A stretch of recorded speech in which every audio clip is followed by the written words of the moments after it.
안녕하세요. 미디어 심리학 2주 3차 시 강의를 시작하겠습니다. 오늘은 심리학 연구 방법이 21세기에는 어떻게 변화하고 발전할지를 알아보도록 하겠습니다. 심리학에서 최고 권위를 가진 American Psychological Association도 빅데이터가 미래의 심리학을 어떻게 바꿀지에 대해서 큰 관심이 있습니다. MIT 미디어 랩의 펜틀랜드 교수는 이 분야의 권위자입니다.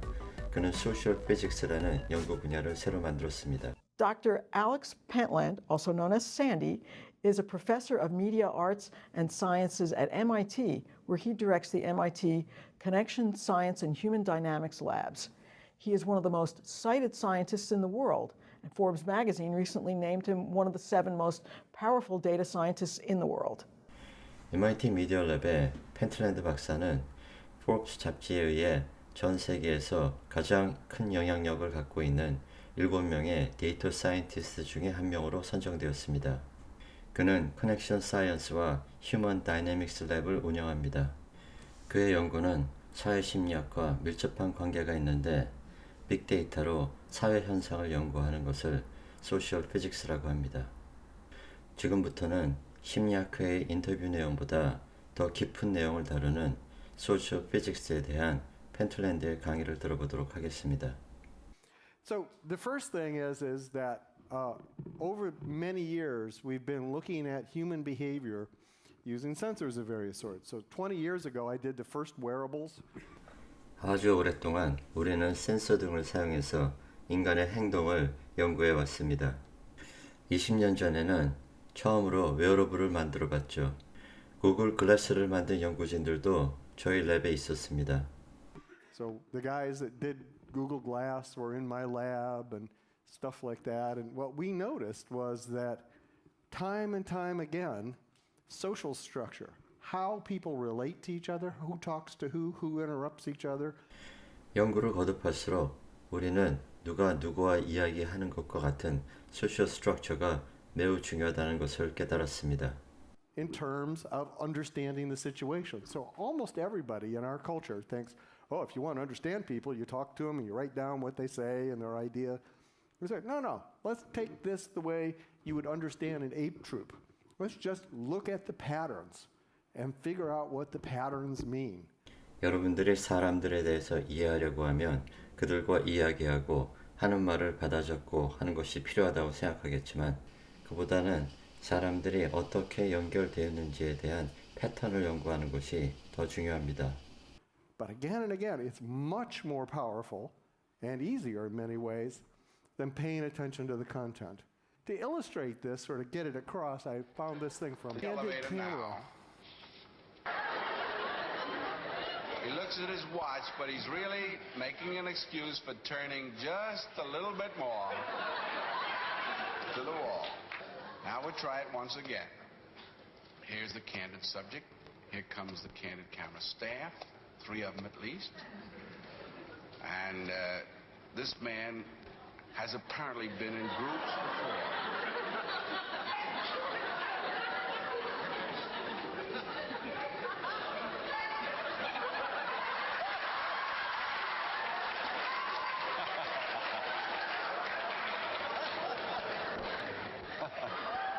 Here's a fella with his hat on in the elevator.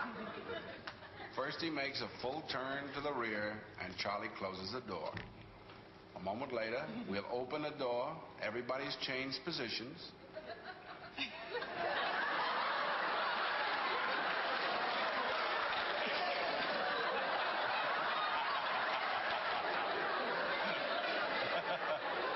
Now we'll see if we can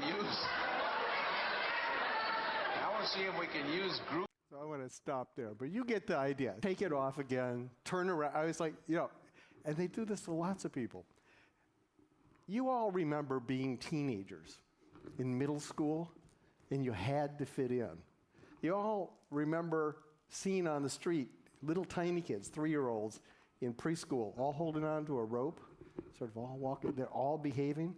If you have kids of your own, you know that this is like somebody's had a mind ray and taken over these poor kids. But social pressure really does things.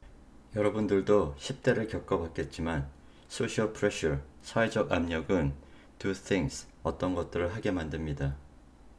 And you can use it in a variety of ways. So this is an example of something we did that's a practical problem.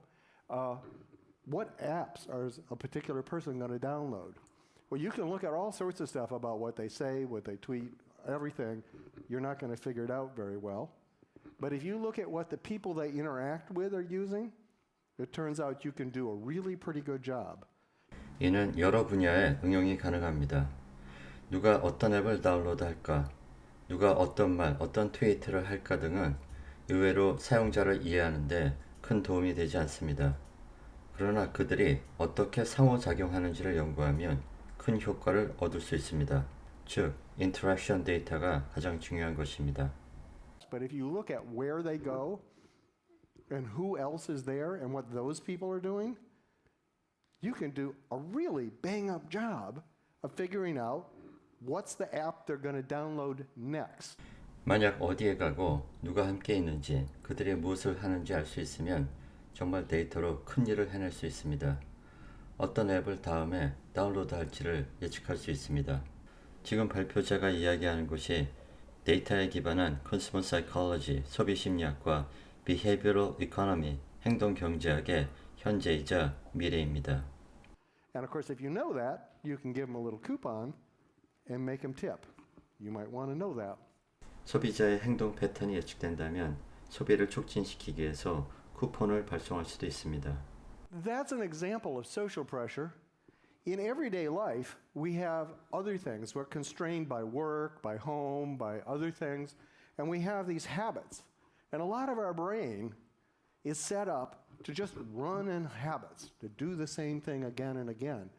우리 뇌에는 같은 일들을 반복적으로 하게 하는 habit, 습관이 있습니다. But sometimes we get sick, and what happens is our habits begin to decay. And it turns out if you have different sorts of getting sick, like you're getting the flu, that'll cause your habits to degrade in one way. 여러분이 만약 플루 같은 병에 걸려서 아프게 되면 습관이 변합니다. If you have depression, you're not feeling so good about things, your habits degrade in a different way. Who you call, when you get up, where you go. 만약 여러분이 디프레션, 우울하게 되면 습관은 플루와는 또 다른 방향으로 변합니다. And they're characteristic, and that's the intuition that was behind Ginger.io, which is doing a pretty amazing thing with Anmol and Karin. 이러한 소셜 패턴과 건강을 연구해서 탄생한 것이 Ginger.io입니다. More recently, we've shown that the same thing happens with credit cards. So a big deal is, you know, which people are going to default on their credit cards, which people are going to get into financial trouble. And lots of people analyze the data to death. 소셜 패턴을 통해서 financial trouble, 재정적 어려움을 예측할 수도 있습니다. We did something different. We didn't look at what they spent or their demographics. We looked at the pattern of where they went and where they shopped. 어디에 소비를 했는지, 데모그래픽이 무엇인지를 보는 대신에 우리는 그들이 어디에 가서 무엇을 샀는지를 중점적으로 분석했습니다. Everybody has habits and then occasional sort of sprees. And if those habits begin to degrade in certain ways, it turns out that predicts that people are going to get in financial problems in the next 3 months with an accuracy that's 50% better than commercial state of the art. 습관이 어떤 방향으로 바뀌면 사람들이 3개월 뒤 재정적으로 어려운 문제에 봉착하는 것을 최첨단 기법보다 정확도가 50% 더 개선되었습니다. And so this is over a database of a couple million people. It really works. Now what that means is you can give people credit that didn't have credit before. You can reach out to people before they default because you know that they're likely to default. It's pretty interesting. So what happens when you generalize these sort of patterns and you add some machine learning? 이러한 기술들을 활용해서 고객들에게 크레딧, 신용을 부여할 수도 있고 파산할 가능성이 있는 고객들에게 미리 도움을 줄 수도 있습니다. So what happens when you generalize these sort of patterns and you add some machine learning? So these patterns exist in lots and lots of parts of human life. where the people gather, where they go to restaurants. Turns out you can predict which small businesses will be successful by looking at the same sort of patterns again and again. Not the content, not the demographics, just the social patterns over time. 시간에 걸친 소셜 패런이 가장 유용합니다. And so if you put those patterns, you notice there are certain commonalities, and you can build that in as a sort of an a priori model for machine vision or for machine learning. And it turns out you can build something which is a sort of automatic machine learning module that does not take data scientists to use. So the buzz phrase is big data without the PhDs. 그렇게 데이터를 활용하면 빅 데이터 without PhD, 박사학위를 받은 데이터 사이언티스트가 없어도 얼마든지 고객 분석을 할 수 있습니다. And we've tried this on several different things. Oh, incidentally, this is a company that Eric Schmidt of Google is the lead funder on. So we beat Twitter at predicting their what they call trendy tweets. The largest stock trading platform in America beat their internal mechanisms, their data scientists at who is going to churn. And in Kaggle, we've looked at a couple of competitions and always in the top 1%. Well, that's maybe not so great, right? 이러한 방법을 사용해서 트위터에서는 내부 직원들과 경쟁해서 트렌디한 트윗을 더 잘 예측해낼 수 있었습니다. 스톡 트레이딩에서는 고객의 churn, 동요를 더 잘 예측할 수 있었습니다. 캐글의 오픈 컴피티션에서는 repeat customer, 반복 고객을 예측하는 데 있어서 상위 1% 안에 항상 들었었습니다. But what we're talking about is one guy who's not a data scientist says, here's the data, here's a couple of examples, carriage return, that's it. 데이터 사이언스를 잘 모르는 직원이 여기 데이터가 있고 여기 몇 가지 사례가 있다. 그 다음에 엔터 키를 누르면 됩니다. And you're in the top 1%. That's pretty good. Because from a business point of view, a lot of times you don't care if you're absolutely the world's best. You just want something that gets it done well right now. And that's what this does. 비즈니스 포인트 오브 뷰. 비즈니스 입장에서는 여러분들이 똑똑하든 말든 일을 해냈으니 된 것입니다. Another thing you learn by looking at these patterns is it's a different way to think about analyzing data. And recently we were able to show that in general, you can re-identify anonymous data. 또 다른 측면은 여러분이 anonymous 데이터, 익명의 데이터를 re-identify, 다시 식별할 수 있게 하는 것입니다. It's not like specific instances, but in general, with just a little bit of auxiliary information by making use of these same sort of patterns. We wrote a paper that was the lead one in Science, and I'm very proud of the fact that that was the key citation in the recent court decision against the NSA for bulk data collection. 이에 대한 논문입니다. 국가 안보를 담당하는 NSA가 많은 양의 데이터를 모으는 것에 대해서 법정에서 판결을 내릴 때 이 논문이 중요하게 인용되었습니다. They said, look, sure, you're only collecting metadata, and sure, it's anonymous, but look what this paper says. This paper says that you can, in general, figure out who these people are, and that's pretty dangerous. Denied. Okay? NSA는 메타데이터를 모으기 때문에 상관이 없다고 하지만 사실상 누구인지 re-identify, 알아낼 수 있기 때문에 거부되었습니다. Pretty interesting. So, if these social things, these social dynamics, the things you can see with metadata, who talks to who interrupts who, where do they go to the same places, are so powerful, how can you use those to change behavior?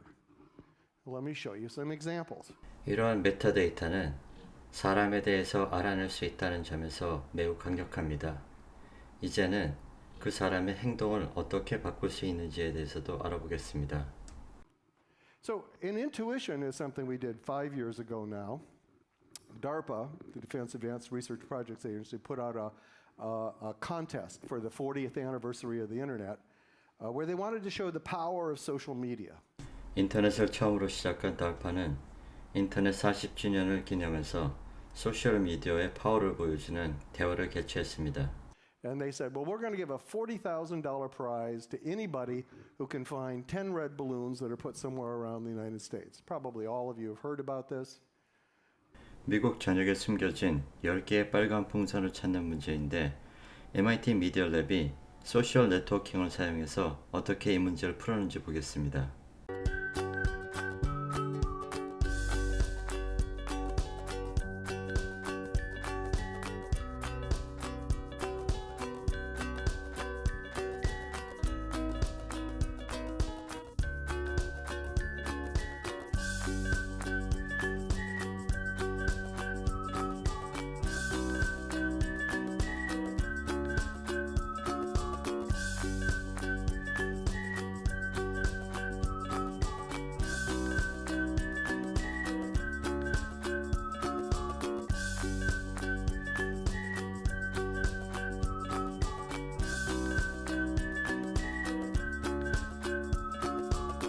IBM에서 만든 동영상인데 이러한 소셜 네트워킹의 힘을 비즈니스에 활용하라고 조언하고 있습니다. We did something very different.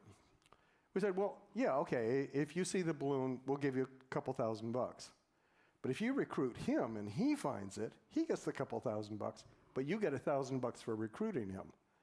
And if he recruits him, and he sees the balloon, he gets 2,000, you get 1,000, you get 500. So it's in your interest to get as many of your friends absolutely on board. 우리는 다른 팀들과 다르게 접근했습니다. 풍선을 찾아오는 사람에게 집중적으로 보상하는 것이 아니라 찾을 사람을 데려오는 것에도 보상을 했습니다. As you could, and you're interested to do the same, and so forth. And as far as we can estimate, we recruited a little over 2 million people in about 24 hours. 올해는 24시간 만에 200만 명 이상을 고용할 수 있었습니다. That's pretty good. And we won. We actually found all the balloons in about 4 hours. And then it took 5 hours to figure who was lying to us, because it turns out there were hundreds of teams that also used disinformation. 올해는 4시간 만에 풍선들을 다 찾았지만 가짜를 골라내는데 5시간을 더 걸렸습니다. Right? And we had to sort of parse through all of that. But that gives you a sense of putting rewards on the social ties rather than the individual. 여기서 핵심은 각 개인보다 소셜 타이, 사회적 연결의 결속에 더 큰 보상을 하는 것입니다. 이러한 연구 결과는 Industrial and Organizational Psychology, 산업 및 조직 심리학과도 밀접한 관련이 있습니다. Okay? So let me show you what it really looks like. So first of all, I'll just mention that you can write this down in the normal sort of way economists do, but instead of having incentives for individual people, sort of market forces, market mathematics, mechanisms for encouraging behavior, we include the side-to-side things. Then it tells you to do something, you do it, right? So we can give some money to incent that interaction, and he'll remember to do it more often. 경제학자들은 인센티브에 대한 공식을 갖고 있는데 여기에 소셜 네트워크 인센티브를 더하면 됩니다. 이러한 보상이 주어지면 점점 더 많은 소셜 네트워킹이 일어날 것입니다. In the Boston area, and I gave them all smartphones, and on those smartphones there were pedometers. 소셜 네트워크 인센티브를 실험하기 위해 보스턴 지역의 주민들에게 피라미를 만보개가 달린 스마트폰을 지급했습니다. The pedometers also had a reward mechanism hooked to them. So if you were more active this week than you were last week, you made some money, and you could see that on your phone. 피라미를 만보개에는 보상 시스템이 훅 연결되어 있는데 여러분이 이번 주보다 다음 주에 더 액티브 활동을 하게 되면 더 많은 보상이 주어지게 됩니다. That's one condition. The other condition is you tell me 2 buddies, people that you interact with a lot, and what I'm going to do is I'm going to give your buddies the reward, but not you. Okay? So if he's and him are your buddies, and you're more active, they get some rewards, and they can see that on their cell phone. They can see your activity level. And what happens when they meet up with you, which they do regularly? 또 다른 실험은 여러분이 주기적으로 만나는 친구 2명을 실험에 참여시킵니다. 그리고 이번에는 여러분의 활동에 대해 여러분이 보상을 받는 것이 아니라 그 2명의 친구들이 보상을 받게 합니다. 그러면 어떤 일들이 일어날까요? Well, they're going to bug you a little bit, right? They're going to say, did you walk to work today or did you drive, right? And it's going to become a topic of conversation. 그러면 그들은 여러분을 bug 괴롭힐 것입니다. 오늘 충분히 걸었어? 운전했어? 이런 식으로 말이죠. And you're okay with this because you're making money off of him because he named you as the buddy, right? And so when he's more active, you get a reward. So you guys talk about it too. 서로 버디, 친구로 등록하게 되면 서로 상대방 때문에 돈을 벌게 되기 때문에 이러한 대화가 오고 가는 것이 자연스럽습니다. And at the end of the day, these social rewards were almost an order of magnitude more effective than the individual rewards. 8 times more effective. 이러한 소셜 리워드, 사회적 보상은 8배 이상 효과가 있었습니다. And they were sticky. So when we ran out of money, what happened was the people who had been in the social condition kept trying to be more active. The people that were in the individual reward thing said, I'm just going to go watch TV. 그리고 사회적 보상을 받은 경우에는 스티키, 의역하면 효과가 더 오래 지속됐습니다. That was the end of it. So social context like this, as measured by metadata, is not only an incredibly powerful thing for changing behavior, but it's also something that you can reward to change behavior. 소셜 컨텍스트는 메타데이터로 측정하는데 행동 변화의 강력한 툴, 도구일 뿐 아니라 리워드로 행동을 변화시킬 수도 있습니다. And what we did is we figured out from this anonymous quote-unquote data, who were the buddies? Everybody, we picked their 2 people that they interacted with most. 다음은 아시아의 한 전화회사와 한 연구인데 모든 사용자에 대해서 인터랙션이 가장 많은 친한 2 사람을 골랐습니다. What we told them to do was, if they wanted to sell data plans to people, they should give coupons not to random people or people with high out degree or very popular people, but they should give coupon offers to close friends, just like the health example I just showed you. 다음에는 쿠폰을 아무에게나 주지 말고 가장 친한 친구들에게 주라고 했습니다. And it turns out that if I give coupons to the 3 of you because you're tightly connected, the amount of conversion I get is something like 13 times greater than just giving coupons to random people. Same number of coupons, same offer. 그렇게 한 결과 13배의 전환 효과가 있었습니다. But now what I've done is I've caused you guys to talk about it. You said, oh, did you see this offer? Yeah, I did it. What do you think? Oh, no, probably pretty good.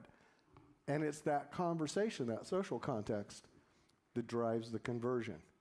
여기서 내가 한 것은 서로 친한 고객들이 이에 대해 얘기하도록 만든 것입니다. We took a canton in Switzerland, so it's like a state. And what we did there is we wanted to get people to save energy. 이번에는 스위스에서 실행한 에너지 세이빙 프로젝트에 대해서 말씀드리겠습니다. So in this canton, the electric company is hydroelectric up to a certain limit. But if people demand more electricity than that, they turn on diesel generators. And diesel generators are not only expensive, but very dirty. Okay, so they had tried, giving people, financial rewards, penalizing them, educating the bejesus out of them. Nothing worked. 스위스 사람들은 전기가 어느 한계 이상 더 필요하면 디젤 제너레이터를 쓰는데 그것은 비쌀 뿐만 아니라 환경 오염이 심합니다. 그래서 정부는 보상을 주기도 하고 벌금을 매기기도 하고 교육을 시키기도 했지만 모두 다 실패했습니다. 그렇다면 펜틀랜드는 이 문제를 어떻게 해결했을까요? 보스턴 만복이나 아시아 전화에서 사례에서 보듯이 소셜 네트워크를 활용하고 그에 맞는 리워드 시스템을 활용하면 됩니다. 마지막으로 2주 3차 시 동영상 학습 과제입니다. 1주처럼 3페이지 연구 결과를 만드시고 이를 블랙보드에 제출하시면 됩니다. 이로써 이번 강의를 마치겠습니다. 수고하셨습니다.